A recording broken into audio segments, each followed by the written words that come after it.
ಧಾರವಾಡದಲ್ಲಿ ಪರಪ್ಪನ ಅಗ್ರಹಾರದಲ್ಲಿ ಕೈದಿಗಳಿಗೆ ರಾಜಾತಿಥ್ಯ, ಮೊಬೈಲ್ ಸೇರಿದಂತೆ ಇತ್ಯಾದಿ ಮಾದಕ ವಸ್ತುಗಳನ್ನು ನೀಡುತ್ತಾ ಇರುವ ಅಂಶ ಬೆಳಕಿಗೆ ಬಂದ ಹಿನ್ನೆಲೆಯಲ್ಲಿ ಆಯುಕ್ತ ಎನ್ ಶಶಿಕುಮಾರ್ ನೇತೃತ್ವದಲ್ಲಿ ತಂಡ ದಿಢೀರ್ ದಾಳಿ ನಡೆಸಿತು. ಡಿಸಿಪಿಗಳಾದ ರಮೇಶ್ ಮಹಾಲಿಂಗ, ನಂದಗಾವಿ ಸೇರಿದಂತೆ ಇನ್ಸ್ಪೆಕ್ಟರ್ಗಳು ಹಾಗೂ ಪೊಲೀಸ್ ಸಿಬ್ಬಂದಿ ಧಾರವಾಡ ಕೇಂದ್ರ ಕಾರಾಗೃಹದ ಮೇಲೆ ದಿಢೀರ್ ದಾಳಿ ನಡೆಸಿದ್ದಾರೆ. ಪೊಲೀಸರ ತಂಡ ಕಾರಾಗೃಹದ ಒಳಗಡೆ ಹೋಗಿದ್ದು ಅಲ್ಲಿಗೆ ಕೈದಿಗಳಿಗೆ ಯಾವೆಲ್ಲ ಸವಲತ್ತು ನೀಡಲಾಗ್ತಾ ಇದೆ, ಕೈದಿಗಳ ಬಳಿ ಮಾದಕ ವಸ್ತುಗಳು ಇವೆಯಾ, ಮೊಬೈಲ್ ಬಳಕೆ ಮಾಡ್ತಾ ಇದ್ದಾರಾ ಹಾಗೂ ಯಾವ್ಯಾವ ವಸ್ತುಗಳು ಅವರ ಬಳಿ ಇವೆ ಎಂಬುದನ್ನು ಪರಿಶೀಲನೆಯನ್ನ ನಡೆಸಿದ್ದಾರೆ.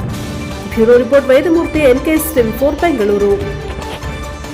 ಅಧಿಕಾರಿ ಮತ್ತು ಸಿಬ್ಬಂದಿಗಳ ತಂಡ ಒಂದು ದಾಳಿಯನ್ನು ಮಾಡಿ ಇಲ್ಲಿರುವಂತಹ ಸುಮಾರು 475 ಜನ ಇನ್ಮೇಟ್ಸ್ ಏನಿದ್ದಾರೆ, ಅದರಲ್ಲಿ 453 ಜನ ಮೇಲಿದ್ದಾರೆ ಮತ್ತು 22 ಫೀಮೇಲ್ ಇದ್ದಾರೆ.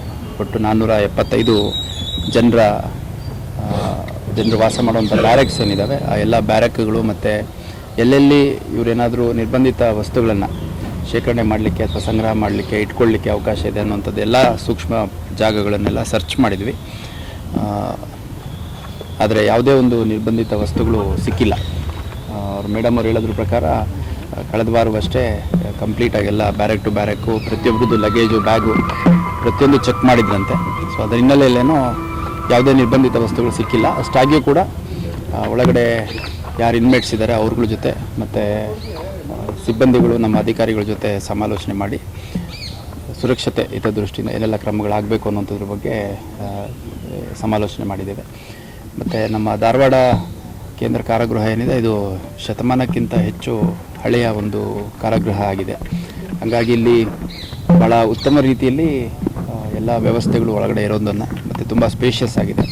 ಒಳಗಡೆ ಇನ್ಮೇಟ್ಸನ್ನ ಎಂಗೇಜ್ ಮಾಡಲಿಕ್ಕೆ ಭಾಳಷ್ಟು ಚಟುವಟಿಕೆ ಇವರು ಮಾಡ್ಕೊಂಡಿದ್ದಾರೆ. ಅದರಲ್ಲಿ ಮುಖ್ಯವಾಗಿ ಬೇಕ್ರಿ ಇಲ್ಲಿ ರನ್ ಆಗುತ್ತೆ, ಒಂದು ಡೈರಿ ರನ್ ಆಗುತ್ತೆ, ಸುಮಾರು 60ಕ್ಕೂ ಹೆಚ್ಚು ಹಸುಗಳಿದ್ದಾವೆ.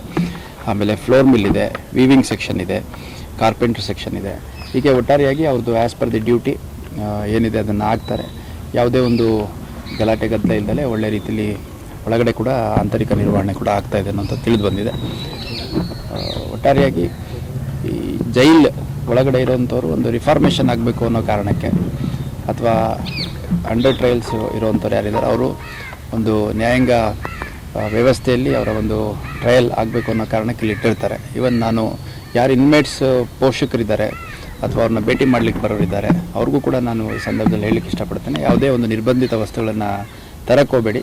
ಯಾಕಂದರೆ ತಂದಂಥ ಸಂದರ್ಭದಲ್ಲಿ ಯಾರಿಂದ ಅದು ಸಿಕ್ಕಿರುತ್ತೆ ಅವ್ರ ಮೇಲೆ ಮತ್ತೆ ಫರ್ದರ್ ಕೇಸ್ ಆಗುವಂಥದ್ದು, ಹೆಚ್ಚುವರಿಯಾಗಿ ಅವರಿಗೆ ಮತ್ತೆ ಇನ್ನೂ ತೊಂದರೆ ಆಗುವಂಥದ್ದು ಆಗುತ್ತೆ.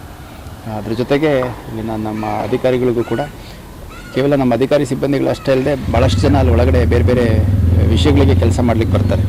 ರಿಪೇರ್ ವರ್ಕ್ ಇರುತ್ತೆ, ಕನ್ಸ್ಟ್ರಕ್ಷನ್ ವರ್ಕ್ ಇರುತ್ತೆ, PWD ಅವ್ರು ಬರ್ತಾರೆ. ಯಾರೇ ಬಂದಂಥ ಸಂದರ್ಭದಲ್ಲಿ ಪ್ರಾಪರಾಗಿ ಚೆಕ್ ಮಾಡಿ ಬಿಡೋದ್ರ ಮುಖಾಂತರ ಯಾವುದೇ ಒಂದು ನಿರ್ಬಂಧಿತ ವಸ್ತುಗಳು ಒಳಗಡೆ ಹೋಗೋದ ರೀತಿಯಲ್ಲಿ ತಾವು ಮೇಲುಸ್ತುವಾರಿ ಮಾಡಬೇಕು ಅಂತಂದು ಅಧಿಕಾರಿಗಳಿಗೂ ಕೂಡ ನಾನು ಚರ್ಚೆ ಮಾಡಿದ್ದೇನೆ.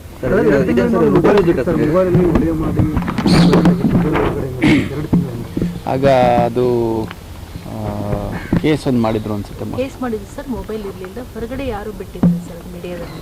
ಅಲ್ಲ ನೋಡಿ, ಇವಾಗ ಹೆಂಗಾಗುತ್ತೆ, ಒಳಗಡೆ ಇರೋರು ಮಾತಾಡಬೇಕು ಅಂದರೆ ಹೊರಗಡೆ ಒಂದು ಮೊಬೈಲ್ ಏನಾಗುತ್ತೆ, ಕೆಲಸರು ಡಿಸ್ಟ್ರಾಯ್ ಮಾಡಿರ್ತಾರೆ. ಅದ್ರ ಬಗ್ಗೆ ಸ್ವಲ್ಪ ಅದಾದ ನಂತರ ಇನ್ನೂ ಹೆಚ್ಚು ಅವರು ಸೂಕ್ಷ್ಮವಾಗಿ ಎಲ್ಲ ಪರಿಶೀಲನೆ ಮಾಡುವಂಥದ್ದು ಮಾಡಿದ್ದಾರೆ.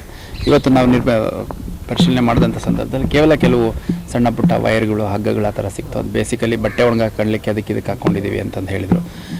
ಅದು ಬಿಟ್ಟರೆ ನಮ್ಗೆ ಯಾವುದೇ ಒಂದು ನಿರ್ಬಂಧಿತ ವಸ್ತುಗಳು ಸಿಕ್ಕಿರೋದು. ಈಗ ರೂಟೀನ್ ವಿಸಿಟ್ ಅಂದರೆ ಭಾಳಷ್ಟು ಬಾರಿ ನಾವು ಮಾಡಿದ್ದೀವಿ. ನಾನು ಬಂದಮೇಲೆ ಒಂದು 5-6 ಸರ್ಚ್ ಮಾಡಿದ್ದೀವಿ. ಆದರೆ ಅದು ಪ್ರಾಬಬ್ಲಿ ಭಾಳಷ್ಟು ಬಾರಿ ಮಾಧ್ಯಮದವ್ರಿಗೆ ನಿಮ್ಗೆ ಯಾರಿಗೂ ಗೊತ್ತಾಗಲ್ಲ. ರ್ಯಾಂಡಮ್ ಆಗಿ ಅರ್ಲಿ ಮಾರ್ನಿಂಗ್ ಮಾಡ್ತೀವಿ, ಕೆಲವು ಟೈಮು ಲೇಟ್ ನೈಟ್ ಬಂದು ಮಾಡ್ತೀವಿ. ಒಂದಷ್ಟು ಸ್ಟಾಫ್ಗಳು ಅಷ್ಟೇ ಲಿಮಿಟೆಡ್ ಬಂದು ಒಂದೊಂದೇ 2 ಬ್ಯಾರಕ್ಗಳನ್ನು ಮಾಡ್ತೀವಿ.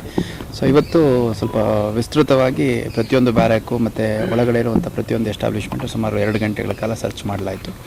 ಮಾಡಿದಂಥ ಸಂದರ್ಭದಲ್ಲಿ ಯಾವುದೇ ನಿರ್ಬಂಧಿತ ವಸ್ತುಗಳು ಸಿಕ್ಕಿಲ್ಲ. ಯಾರು ಅಲ್ಲ, ಈಗ ಇನ್ಮೇಟ್ಸ್ ಯಾರಿದ್ದಾರೆ ಅನ್ನೋಂಥದ್ದು ಜೈಲ್ ಅಥಾರಿಟೀಸಿಗೆ ಗೊತ್ತಿರುತ್ತೆ, ನಾನು ಡಿಸ್ಕ್ಲೋಸ್ ಮಾಡಲಿಕ್ಕಾಗಲ್ಲ. ಆ ಥರದ್ದು ನನಗೆ ಯಾವುದು ಗಮನಕ್ಕೆ ಬಂದಿಲ್ಲ.